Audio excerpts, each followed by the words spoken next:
எதில் சோறு வச்சுட்டு இருக்கிற? ரெண்டு வாட்டையில அங்க எதுக்கு வைக்கிற? அதுல போதுற சோறு யார் கேட்டாங்க? அந்தாண்ட போகுது. ஆனா அந்தாண்ட ஆள் இல்லை, ஒன்றும் இல்லை. எப்படி எப்படி என்னன்னு எனக்கு ஒன்றும் புரியல. ஒன்னு கேட்டாங்களா சோறு? ஆ யாரு? அந்த இருக்கிறீங்க பைத்தியக்கார கூதி போய் படுற போடா டே. போதைய போட்டு அந்த அக்கப்புறம் பண்ணிட்டு இருக்கிறியாடா? ஆறா உனக்கு ஆயத்துல சோறு கேட்டாங்க?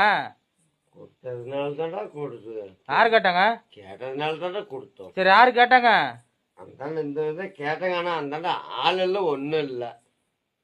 கேட்டதுனால தானே கொடுத்தோம். டே அவத்து தானே கொடுத்தோம். என்ன காயத்துக்கா? காயத்துக்கு இல்லை, ஆ, இதுக்குள்ள போட்டு ஆ, இது இதெல்லாம் காலியாக மாட்டேங்குது. ஆ. சாப்பாடு மட்டும் காலி ஆகுது. சாப்பாடு மட்டும் காலி ஆகுது. காயத்தில் போட்டாவா? ஆ ஆறு திங்குறாங்கன்னு தெரியலையா?